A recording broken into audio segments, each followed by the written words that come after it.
Today's video, I want to talk to you about one of my favorite exercises that I put into almost all my clients' routines. And it doesn't matter if you're a seasoned vet that's been working out with us for years, or somebody who's brand new into their fitness journey and you're just getting started with things. One of my all-time favorite exercises that I like to program in for people is lateral band walking. So one of the things I love best about this exercise is that it addresses the two major concerns that most people that come into our doors to help work, that start working with us, these are two of the biggest concerns most people experience. Sometimes they realize it, sometimes they don't. One, lower back pain. I would say probably 7 to 8 out of every people that we work with experience lower back pain some way, shape, or form. Some of you guys watch this video probably shaking your head, be like, I feel the same thing. I got the worst back pain in the world. The second thing it addresses is, I think it's safe to say that if I told you I was going to give you $1 million and ask you, hey, what are the 3 best exercises for building the butt and toning the glutes? I think most everybody would know to say, well, that's easy. Squats, deadlifts, and lunges. But how many of you guys actually in TV land actually feel those exercises in your glutes and the back of your legs? From my experience, not a lot of people. So the good thing about lateral band walking, it's gonna help tighten the loose muscles that are a little weak and loosen the tight muscles that are a little over tightened, so you can bring your body back into better alignment again. So when I say, hey, John, Mary, Mr. Jones, whoever we're training, you're gonna do this exercise so you can feel X, Y, Z, you actually feel it there, which is a lot harder for a lot of people than you think. So without any further ado, let's take a look at lateral band walking and let's see what we got. So I realized just now these probably weren't the best shorts to wear for these today. They're a little too long. So I got them rolled up. Don't laugh at me, all right? But I rolled up for the interest of showing you guys the right leg positioning. I rolled my pants all the way up, all right? So here's what we got. Now, like I said before, your stance and your positioning of the band is really what's gonna make or break the effectiveness of this exercise. Because like I said, I've seen a lot of coaches and trainers over the years teach this exercise, but show it completely inappropriately. And you know, you're putting in the time, the effort, and the energy to do the exercise, but you're getting nothing out of it because your body's just out of position and you're just not doing it the right way. And if anything, you're adding to the problem versus fixing it. So let's talk about what we got to do, right? So first thing is you're going to start from the ground up, all right? Your feet in your knee position really makes all the difference, all right? I got the band on just above my kneecaps, about like 2 to 3 inches above the knees, all right? And it's kind of sitting right in that little dip between, I call it, some people call it the teardrop, I call it the quad tumor, right where the little bump of the quad, the knee sits. There's like that little gap inside of there where the band just sits perfectly. You can go a little higher, a little lower, but you don't want to put it down around the ankles because a lot of people start pushing out with the ankles and the feet, but not the knees, they leave them in, right? Foot positioning. Now, this is going to go against what a lot of people talk about, and I'm not saying they're wrong, but they are, all right? You want to be slightly pigeon-toed, all right? Toes turned in, heels out, and here's the trick. Toes in, heels out, knees out. You want to focus on pressing the knees wide the whole time because what that's going to do, it's going to turn your hip at an angle and put pressure in the right spot, and it's going to allow you to start putting tension on the outer thigh muscles, the outer quads, the outer, the glutes, and it's going to start shifting that tension to the back of your legs. Just by standing like this, you'll probably feel a lot of tension back there, all right? So toes in, slightly pigeon-toed, heels out, knees out. What I'm also doing is looking down by the ankle bone right here, right? This little ankle bone, a lot of people let their feet collapse in, especially when their toes are turned away.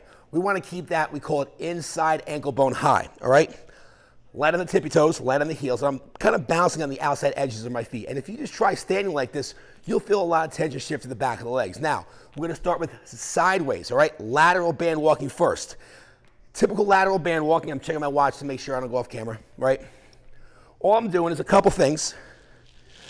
Keeping my knees nice and wide the entire time. Keeping my feet nice and narrow, all right? Chest forward, shoulders back, shoulder blades nice and tight. If you notice, I'm exposing the chest, so I'm keeping the shoulder blades tight. And I'm keeping this basically mini squat athletic stance the entire time. Now, where a lot of people mess this up is they let the knees collapse in, especially when they get tired, and they start doing this, where they're pressing wide with the feet, but not with the knees. You want to make sure you keep those knees bowed out the entire time. Now, to fix that, I kind of change the tempo up for people. I hold it for 2 seconds. Same thing. Toes are in, heels are out, knees are out. Shoulder blades engaged. It's going to give you that good athletic stance. I take 2 steps, and then I hold it for 2 seconds. I want to make sure I don't lose myself on the camera. Right? I hold it. Take 2 steps, and then I hold it. And I just keep going for distance like that. 2 steps, followed by a 2-second pause. Making sure I'm keeping the shoulder blades engaged, because you'll notice when you get tired, you start rounding forward. And that's when you start losing the tension in the glutes. I take my 2 steps, I follow by a 2-second pause.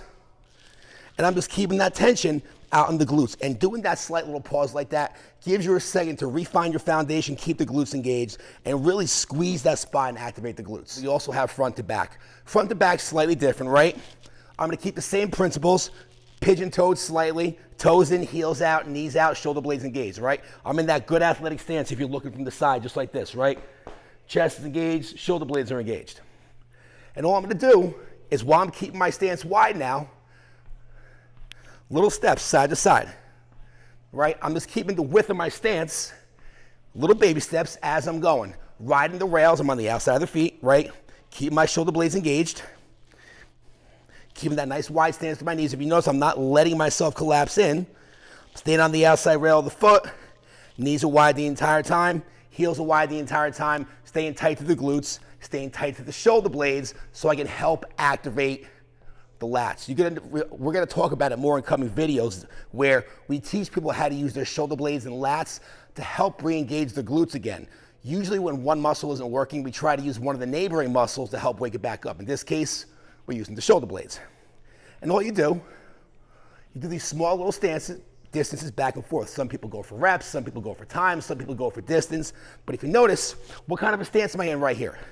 I'm in my deadlift stance. I'm in my squatting stance, right? If I were staggered, I'm getting ready to take off and run. It's a very athletic position, but what we're doing is, instead of sitting in the inner thighs and the hip flexors, which is what most people do, we're sitting back in the glutes and the hamstrings, all right? These are just a few of the ways you can take these exercises, add them into your routine to help get you to the next level. And it doesn't matter whether your goal is to get bigger, stronger, faster, leaner, squat more on your squats, pick up more weight with your deadlifts, jump on that higher box, look better in your bathing suit. Fundamentally, all these different goals we all talk about come back to the same principles that most of us have wrong, where we gotta get a stronger backside and we gotta loosen up the hip flexors. And doing so, not only are you going to see results in your performance and visually, you're also going to eliminate a ton of lower back pain for any of you guys suffering from that. That's one of the biggest reasons why I got involved with a lot of this stuff, was to eliminate my back pain, because the stuff that all the doctors and therapists and the professionals were telling me to do for years didn't work. And I slowly found out this is the stuff I had to start incorporating to allow me to keep doing the things I wanted to do, which is lift heavy, run fast, do all that stuff. But as we get older, we got to start adding some stuff in to help supplement everything else, right? The secret to building a very fundamentally strong body is working on the back half of your body, because ultimately, by nature, that's the way we're designed to move. And just unfortunately, just through the habits of this day's society, sitting down, not stretching properly, we developed this bad habit of hunching forward. And these bands are a very easy way to help fix that on a very low-cost budget. So I hope that helped you guys. If you have any questions, shoot me a DM, drop me an email, text message me for any of you guys who are my cell phone number, or reach out to me. If there's a way we can help you out with this further, let me know. In the meantime, do me a favor, follow me on social media. You can find me on YouTube, Facebook, Twitter, Instagram, all that stuff. Just search hashtag the Jason Effect, and stay tuned, because we're going to keep putting out more content like this to help you guys out. Drink water, stay motivated. See you in the next one.